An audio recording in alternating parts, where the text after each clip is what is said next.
అందరికీ నమస్కారం. ఈరోజు రాజ్యాంగ దినోత్సవాన్ని జిల్లా పరిషత్ ఉన్నత పాఠశాల పీజీ హల్లి రొల్ల మండలంలో నిర్వహిస్తున్నాం. అందరికీ రాజ్యాంగ దినోత్సవ శుభాకాంక్షలు. మా పాఠశాలలో ఈ రాజ్యాంగ దినోత్సవ కార్యక్రమంలో భాగంగా మేము మా పాఠశాల విద్యార్థుల చేత మాక్ అసెంబ్లీని నిర్వహిస్తున్నాం. ఈ మాక్ అసెంబ్లీని మీ ముందు వీడియో రూపంలో ప్రవేశపెడుతున్నాం. Thank you.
స్పీకర్ గారు సభలోనికి వస్తున్నారు.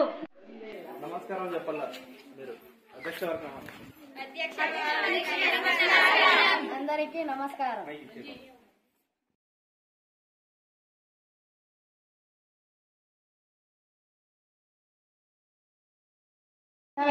నిర్వహించబోతున్నాం. మనం అనేక ముఖ్యమైన విషయాలపై చర్చించబోతున్నాం. ముందుగా ఈ రోజు సభలో చర్చించవలసిన ఎజెండాను నేను వివరిస్తాను. అసెంబ్లీలో ప్రతి ఎమ్మెల్యే సభ మర్యాదలు పాటించి సభకు గౌరవాన్ని తేవాలి. మొదటిసారిగా ఈ సభలో సంక్షేమ పథకాలపై చర్చించబోతున్నాం. కావున ప్రతిపక్ష నాయకురాలు దీనిపై ప్రశ్నించవలసిందిగా కోరుతున్నాం. స్పీకర్ గారు, రాష్ట్రాల్లో సంక్షేమ పథకాలు అమలులో విఫలమైన విషయం మీ ప్రభుత్వం ప్రజలకు ఏమని సమాధానం చెప్తారు ముఖ్యమంత్రి గారు? మీ సమాధానం తెలియజేయండి. నమస్కారం అధ్యక్ష. మా ప్రభుత్వం రాష్ట్రంలో ప్రవేశపెట్టిన సంక్షేమ పథకాలపై ప్రతిపక్షాలు ఆరోపణలు చేస్తున్నాయి. కానీ మా పథకాలు ప్రజలకు ఎంతో మేలు చేస్తున్నాయని నేను స్పష్టం చేస్తున్నాను. పేద జీవితంలో వెలుగును నింపడానికి మేము కృషి చేస్తున్నాము. పథకాలు: ఎన్టీఆర్ భరోసాని పింఛన్ పథకం ద్వారా 3,000 నుండి 4,000 రూపాయలకు పెంపు. తల్లికి వందనం శ్రీ ద్వారా బడి పిల్లలకు అందరికీ 15,000 ఇవ్వడం జరుగుతుంది. రైతు భరోసా పథకం ద్వారా రైతులకు సంవత్సరానికి 20,000 ఇస్తున్నాము. ఆంధ్రప్రదేశ్ రాష్ట్రంలోని మహిళా మనులందరికీ స్త్రీ శక్తి పథకం ద్వారా ఉచితంగా బస్సు ప్రయాణం సౌకర్యం కల్పించడం జరిగింది. స్కూలు విద్యార్థులకి డొక్క సీతమ్మ మధ్యాహ్న భోజనం పథకం. ప్రతి నెల 3వ శనివారం స్వచ్ఛ ఆంధ్ర కార్యక్రమం నిర్వహిస్తున్నాము. బీసీ, ఎస్సీ, ఎస్టీ తరగతుల వారందరికీ గృహ నిర్మాణ పథకం ద్వారా అంచనాగా 1 లక్ష గృహ నిర్మాణానికి చంద్రన్న కానుక అక్షరాల 4 లక్షలు ఇస్తున్నాం అధ్యక్ష. ప్రతిపక్ష ఎమ్మెల్యే వర్షిత గారు మీరు ప్రశ్నించవలసిందిగా కోరుతున్నాం. నమస్కారం అధ్యక్ష గారు. రైతులకు సమయానికి విద్యుత్తును ఇవ్వడంలో మీ ప్రభుత్వం విఫలమైంది. దీనిపై సమాధానం తెలియజేయండి వ్యవసాయ శాఖ మంత్రి గారు. మంత్రి గారు మీ సమాధానం తెలియజేయండి. గారు, మీ ప్రశ్న పూర్తి అవాస్తవం. అధ్యక్ష గారు, రైతులందరూ ఆనందంగా ఉన్నారు. ప్రతిరోజు 9 గంటలు విద్యుత్ ఉచితంగా అందిస్తున్నాం. రమ్య గారు ప్రశ్నించవలసిందిగా కోరుతున్నాం. గారు, నాణ్యమైన విద్యను అందించుటకు మీ ప్రభుత్వం తీసుకుంటున్న చర్యలు ఏమిటి? ఈ ప్రశ్న మీ సమాధానం తెలియజేయండి. నమస్కారం స్పీకర్ గారు. ఇటీవల డిఎస్సి ద్వారా ఉపాధ్యాయులను నియమించాం. ప్రతి విద్యార్థికి పౌష్టికాహారం, వైద్య పరీక్షలు నిర్వహిస్తున్నాం. సమయానికి పాఠ్యపుస్తకాలు, నోట్బుక్స్ అందిస్తున్నాం. టెక్నాలజీని ఉపయోగించి బోధనను అందిస్తున్నాం. ట్రాన్స్పోర్ట్ ఫెసిలిటీస్ కల్పించి పాఠశాలలోని విద్యార్థులకు అందుబాటులోకి తెస్తున్నాం. ఎమ్మెల్యే ఆశా గారు మాట్లాడవలసిందిగా కోరుతున్నాను. అధ్యక్ష గారు, రాష్ట్రంలోని యువత డ్రగ్స్ బానిసలు అవుతున్నారు. నివారించడానికి మీ ప్రభుత్వం తీసుకుంటున్న చర్యలు ఏమిటి? మంత్రి గారు సమాధానం ఇవ్వవలసిన కోరుతున్నా. మంత్రి గారు మీ సమాధానం తెలియజేయండి. ఈ ప్రశ్న అవాస్తవం. మా ప్రభుత్వం కఠినంగా వ్యవహరించి డ్రగ్స్ ను అరికట్టడంలో పోలీస్ వ్యవస్థ బాగా పనిచేస్తున్నది. అధ్యక్ష గారు, ప్రతిపక్ష ఎమ్మెల్యే సుమా గారు మాట్లాడాల్సిందిగా కోరుతున్నాను. నమస్కారం స్పీకర్ గారు. రాష్ట్రంలో వైద్య నిర్లక్ష్యంతో ప్రజలు అంటురోగాల బారిన పడుతున్నారు. దీనిపై మీ ప్రభుత్వం తీసుకుంటున్న చర్యలు ఏమిటి? ఆరోగ్య శాఖ మంత్రి గారు. మంత్రి గారు మీ సమాధానం తెలియజేయండి. నమస్కారం స్పీకర్ గారు. ఇటీవల కురిసిన భారీ వర్షాలకు అంటురోగాలు వ్యాపించిన విషయం నిజమే. అంటురోగాలను అరికట్టడంలో మా వైద్య బృందం అద్భుతంగా పనిచేశారు. ఇప్పుడు రాష్ట్రంలో ఎక్కడ కూడా అంటురోగాలు లేవు. ఎమ్మెల్యే రమ్య గారు మాట్లాడవలసిందిగా కోరుతున్నా. నమస్కారం అధ్యక్ష గారు. రాష్ట్రంలో ఉచిత బస్సులు శ్రీశక్తి పథకం వలన మహిళా ప్రయాణికుల సంఖ్య పెరిగింది. కానీ మీ ప్రభుత్వం బస్సులు ఎందుకు పెంచడం లేదు? రవాణా శాఖ మంత్రి గారు తెలియజేసింది. మంత్రి గారు మీ సమాధానం తెలియజేయండి.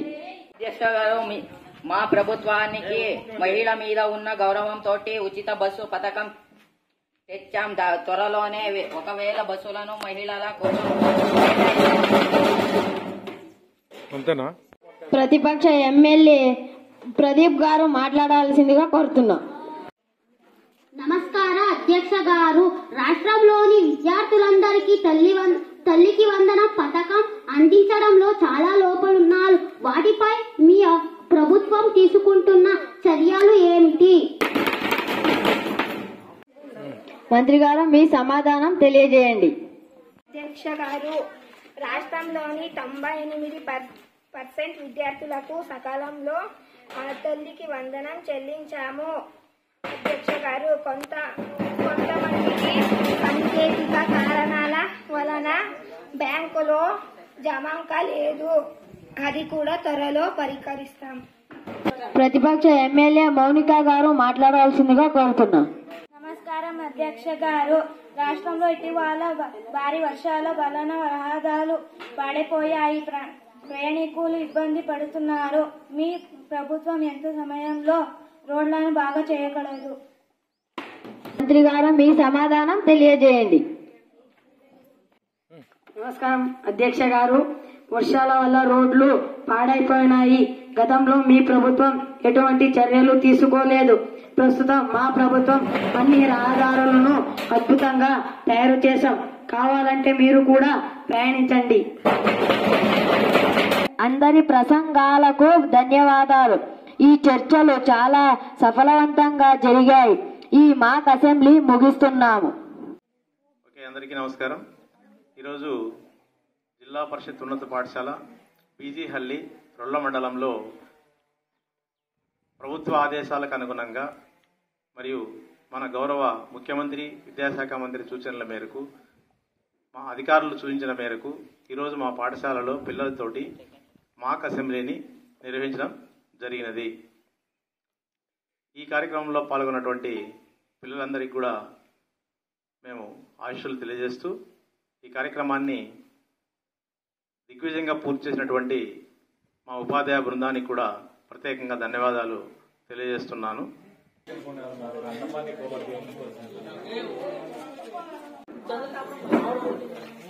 మేడం సార్లకు చేరలేసాను, అందరికి చేరలేండి.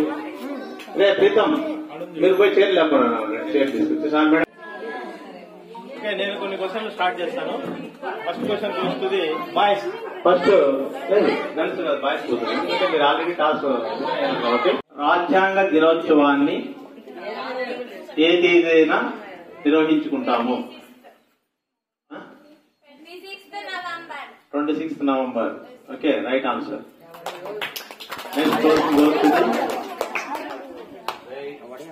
Next question goes to the boys group. Doctor